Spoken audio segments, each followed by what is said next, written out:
Telangana voice news میں آپ سب کا استقبال ہے. آئیے نظر ڈالتے ہیں آج کے اہم خبرنامے پر. اگر BRS اقتدار میں آتی ہے تو پہاڑی شریف میں بنے گا IT پارک. BRS کے صدر اور چیف منسٹر کی چندرشیکھر راؤ نے جمعرات کو کہا کہ اگر وہ دوبارہ اقتدار میں آئے تو حکومت اقلیتی نوجوانوں کے لیے ایک خصوصی انفارمیشن ٹیکنالوجی پارک قائم کرے گی. مہیشورم میں ایک ریلی سے خطاب کرتے ہوئے کہا کہ وزیر تعلیم سبیتا اندرا ریڈی 30 نومبر کے انتخابات میں حصہ لے رہی ہیں. KCR نے کہا کہ ان کی حکومت مسلمانوں اور ہندوؤں کو دو آنکھوں کی طرح دیکھتی ہے اور سب کو ساتھ لے کر چلتی ہے. آج ہم پینشن دے رہے ہیں جو مسلمانوں کو بھی مل رہی ہے. ہم نے رہائشی اسکول کھولے ہیں جن میں مسلمان طلباء بھی پڑھتے ہیں. ہم سب کو ساتھ لے کر چلتے ہیں. انہوں نے کہا کہ آج ہم مسلم نوجوانوں کے بارے میں سوچ رہے ہیں اور ان کے لیے حیدرآباد کے قریب ایک خصوصی IT پارک قائم کر رہے ہیں. پہاڑی شریف کے قریب IT پارک بنے گا. صدر جمہوریہ دروپدی مرمو نے کہا ہے کہ سرکاری ملازمین نے ملک کی کثیر جہتی ترقی میں بڑا کردار ادا کیا ہے اور ملک میں تبدیلی کا جو دور آیا ہے وہ ان کے عزم کے بغیر ممکن نہیں تھا. گروگرام میں Haryana institute of public administration کے 98ویں خصوصی فاؤنڈیشن کورس میں شرکت کرنے والے ٹرینی افسران کے ایک گروپ نے جمعے کو یہاں راشٹرپتی بھون میں صدر جمہوریہ سے ملاقات کی.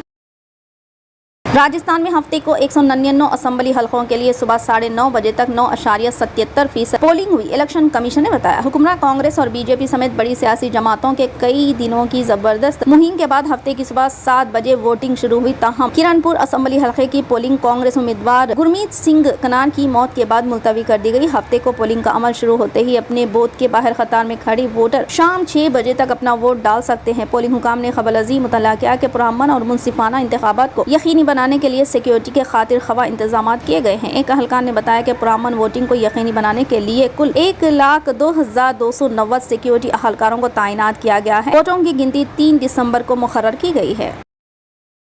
اتر پردیش کی حکومت نے ہفتے کے روز سادھو دھنور داس لیلا رام واسوانی کے یوم پیدائش کے موقع پر تمام ذبح خانوں اور گوشت کی دکانوں کو بند رکھنے کا حکم دیا جنہوں نے سبزی خور طرز زندگی کی وکالت کی. اتر پردیش حکومت کی طرف سے جاری کردہ ایک سرکولر میں کہا گیا ہے کہ وقت ریاست کے تمام مقامی اداروں میں واقع ذبح خانوں اور گوشت کی دکانوں کو گاندھی جینتی سادھو TL واسوانی کے عظیم تہواروں پر بند رکھنے کی ہدایت جاری کی گئی ہے. اسی طرح 25 نومبر 2023 کو سادھو TL کا یوم پیدائش قرار دینے کا فیصلہ کیا گیا ہے. براہ کرم تمام شہری بلدیاتی اداروں میں احکامات کی سختی سے تعمیل کو یقینی بنائے. سرکولر میں مزید کہا گیا ہے.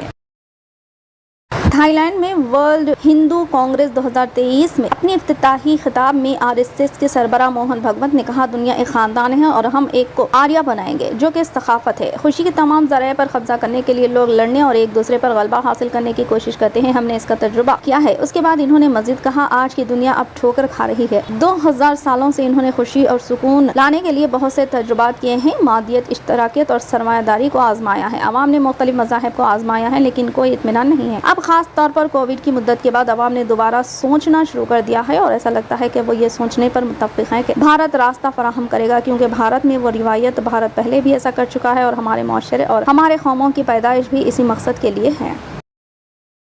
جمعے کو مشن کی جانب سے اعلان کردہ ایک بیان میں کہا گیا ہے کہ 23 نومبر سے افغانستان کا سفارت خانہ مستقل طور پر بند ہو گیا ہے. سفارت خانے نے کابل میں طالبان حکمرانوں کے ساتھ ساتھ حکومت ہند دونوں پر الزام لگایا ہے کہ وہ ہندوستان میں مستقل طور پر کارروائیاں بند کرنے کے لیے دباؤ ڈال رہے ہیں. سفارت خانے نے 30 سپٹمبر کو کام کرنا بند کر دیا تھا جب سینئر افغان سفارتکار اور اسلامی جمہوریہ افغانستان کے حکومت کی نمائندگی کرنے والے سفیر ہندوستان چھوڑ دیا تھا. بدقسمتی سے 8 ہفتوں کے انتظار کے باوجود سفارتکاروں کے لیے ویزا میں توسیع اور حکومت ہند کے طرز عمل میں تبدیلی مقاصد کو پورا نہیں کیا گیا. طالبان اور ہندوستانی حکومت دونوں کی جانب سے کنٹرول چھوڑنے کے لیے مسلسل دباؤ کے پیش نظر سفارت خانے کو ایک مشکل انتخاب کا سامنا کرنا پڑا. مشن کے ایک سرکاری بیان میں کہا گیا. تاہم بیان میں یہ بھی تسلیم کیا گیا ہے کہ جائیداد بھارت کے حوالے کرنا افغانستان کے بہترین مفاد میں ہے. مشن نے کہا کہ اب یہ ہندوستانی حکام پر ہے کہ وہ افغان سفارت خانے کے مستقل لاحِ عمل کا فیصلہ کریں. سرکاری اعلامیہ میں بتایا گیا ہے کہ اسلامی جمہوریہ افغانستان کی طرف سے تعینات سفارتکاروں کی ذمہ داری باضابطہ طور پر ختم ہو گئی ہے. بیان میں مزید الزام لگایا گیا ہے کہ جو افغان سفارتکار ہے جو کابل میں طالبان کی تنظیم سے وابستہ ہیں جنہوں نے ہندوستان افغان سفارتکاروں کی شبیہ کو داغدار کرنے کی کوشش کی ہے. اسلامی جمہوریہ افغانستان کے سفارت خانے کی مستقل بندش کے بعد افغانستان میں طالبان سے پہلے کی حکومت کی سفارتی موجودگی ختم ہو گئی ہے.